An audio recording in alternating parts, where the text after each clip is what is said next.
Hi అండి. అందరూ ఎలా ఉన్నారు? Welcome back to my channel Smita sisters. ఇవాళ మార్నింగ్ లంచ్ బాక్స్ చేయాలి అని హడావిడిగా ఉండే ఉమెన్స్కి, అలాగే వర్కింగ్ ఉమెన్స్కి టెన్షన్ పడకుండా నేనైతే ఒక మసాలా చూపిస్తాను. అదొక్కటి చేసి పెట్టుకోండి చాలు. అండ్ వెజ్‌లోకి కానీ, నాన్ వెజ్‌లోకి కానీ చాలా టేస్టీగా ఉంటుంది. ఒకసారి ట్రై చేసి ఆ తర్వాత మీరే చెప్తారు చాలా బాగుంది అని.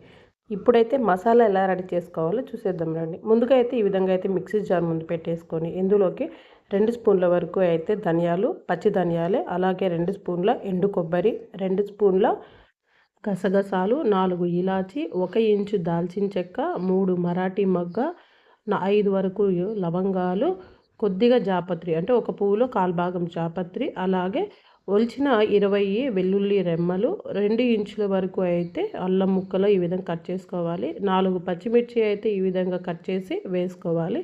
ఒక 5, 6 వరకు అయితే కాజులు, పెద్దవైతే 5 లేదు అంటే చిన్నవైతే 10 వరకు వేసుకోండి. కొత్తిమీర ఫ్రెష్గా ఉన్నది కడిగినదైతే ఒక గుప్పెడి వరకు కొత్తిమీర వేసుకొని వీటినన్నీ కొద్దిగా వాటర్ యాడ్ చేసుకొని ఈ విధంగా అయితే మెత్తని పేస్ట్గా చేసుకోవాలి. ఎటువంటి పలుకులు లేకుండా చూసుకోండి. అందుకే మధ్య మధ్యలో కొద్దిగా వాటర్ యాడ్ చేసుకొని ఈ విధంగా చేసుకోండి. ఇప్పుడు ఒక మందపాటి కడాయిని స్టవ్ మీద పెట్టుకొని ఆ స్టవ్ ఆన్ చేసుకున్న తర్వాత 2 to 3 స్పూన్స్ వరకు అయితే ఆయిల్ వేసుకోవాలి.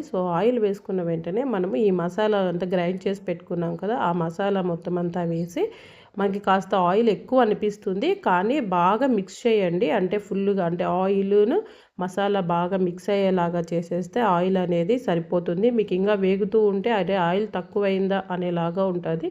అలా ఉంటుందన్నమాట. మిక్స్ చేసేసి వీటిని బాగా కుక్ చేయాలి. మీడియం ఫ్లేమ్లోనే పెట్టుకొని బాగా కుక్ చేయండి. మరి ఎంతసేపు వరకు ఈ విధంగా కుక్ చేయాలి అని అనుకున్నలాగైతే ఇది బాగా మసాలా అంతా వేగి మంచి వాసన రిలీజ్ అవుతుంది. అలాగే ప్యాన్కి సపరేట్ అవుతూ ఆయిల్ కూడా రిలీజ్ అవుతుంది. ఆ స్టేజ్ వరకు అయితే మనము కుక్ చేసుకోవాలి. ఇక్కడ చూడండి ప్యాన్లో ఆయిల్ రిలీజ్ అయింది. ఈ స్టేజ్లో స్టవ్ ఆపేసి పక్కన పెట్టి చల్లారిన తర్వాత మనం ఏదైనా ఒక గ్లాస్ జార్లో వేసుకొనేసి ఒక 1 వీక్ టు 10 డేస్ వరకు స్టోర్ చేసుకోవచ్చు. ఇప్పుడు ఈ మసాలా మనకి రెడీ టు యూజ్ అనమాట. ఇప్పుడు నేను ఇది ఎలా యూజ్ చేయాలి అనే దాన్నైతే ఒక వీడియో చేస్తున్నాను. నేనైతే ఇక్కడ చికెన్ చేసి చూపిస్తున్నాను. ఇప్పుడైతే స్టవ్ ఆన్ చేసుకొని కడాయి పెట్టుకొని ఒక 2 స్పూన్స్ వరకు ఆయిల్ అయితే వేసుకోవాలి. ఆయిల్ హీట్ అయిన తర్వాత ఆవాలు, జీలకర్ర వేసుకొని అవి చిటపటలాడిన తర్వాత ఆనియన్స్ 2 మీడియం సైజ్ అయితే ఆనియన్స్ నేను ఈ విధంగా అయితే ఫైన్లీ చాప్ చేశాను. ఇలా చాప్ చేయడం వల్ల మంచి టేస్ట్ యాడ్ అవుతుంది. ఆనియన్స్ కాస్త ట్రాన్స్పరెంట్గా మారిన తర్వాత ఒక పెద్ద సైజు టొమాటోని అయితే చిన్న ముక్కలుగా కట్ చేసుకొని వేసుకున్నాను. కాస్త టొమాటో కూడా మగ్గిన తర్వాత ఒక 750 గ్రామ్స్ వరకు అయితే చికెన్ ఒకసారి అయితే వాష్ చేసేసి వాటర్ అంతా డ్రై చేసుకున్న తర్వాత అయితే వేస్తున్నాను.